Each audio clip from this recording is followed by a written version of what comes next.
Ag AM in Kansas, brought to you in part by Kansas Corn. Learn more at kscorn.com. We're back and ready to join Kyle and Phil Karsting as they discuss the services provided by the Foreign Agricultural Service. Hi, this is Kyle Bauer visiting with Philip Karsting with Foreign Agricultural Services. Philip, I'm going to let you tell me what Foreign Agricultural Services does for USDA. Well, I'm really proud to lead the FAS in the Obama administration. We are the principal foreign affairs agency of USDA. We have ag attachés in about 97 countries around the globe where we work to create better trade policy, help negotiate trade agreements. We help to promote U.S. agricultural exports, and in some cases we work on scientific and capacity building exchanges with other countries who will become future customers for American agriculture.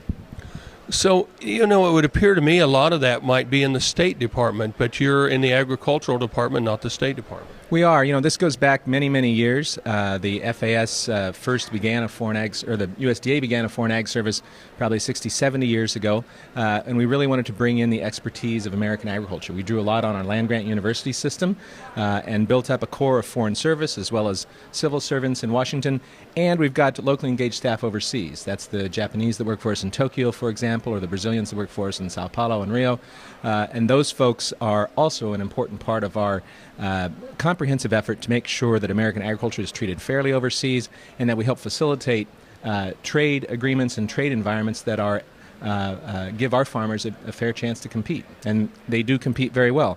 We've had 6 record years of agricultural exports. Ag exports account for about 20% of American farm income. They're important, I think, to all 52 million of the people that live in rural America.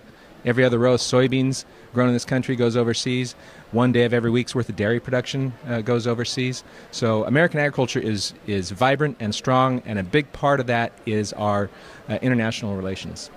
There's a lot of countries around the world. How many of them do you have representation and or personnel in? Well, it varies by place. In China, our largest customer, we've got multiple offices and multiple people there. In some other countries, we handle more than one country out of one office. So we have about 97 offices. I think we cover 167 countries around the globe. Some of those are focused on trade policy. Some of those are more developmental in developing countries where there will be a lot more emerging middle-class customers in the next several decades. So it kind of varies region by region, but we think that we've got a footprint that is right for American agriculture, and our farmers are doing some great things. Are the offices for your staff in the embassies themselves? They are. Most of them are in the embassies. We have 2 kinds of offices overseas. Our Office of Agricultural Affairs work directly. They're part of each ambassador's country team. So they are there every day working with economic officers and political officers, making sure that America's representation overseas is comprehensive and coordinated. We also have agricultural trade offices overseas. They focus a little more on the commercial aspects. They work a lot with our cooperators, and that's a really important part of what we do. A lot of our ag promotion work overseas is done through a public-private joint ventures with our cooperators. And the Congress and the federal government has set aside a certain amount of money that we use for ag promotion overseas. The cooperators come in with private sector money, and each year they come up with a strategy on how they're going to move the needle to improve acceptance, demand for U.S. agricultural products. We're visiting with Philip Karsting. He's the director for Foreign Agricultural Services. This is Kyle Bauer reporting from Kansas City. Back to you, Jamie. Thanks, Kyle. Stay with us here on Farm Factor. Next up is this week's Kansas Soybean Update.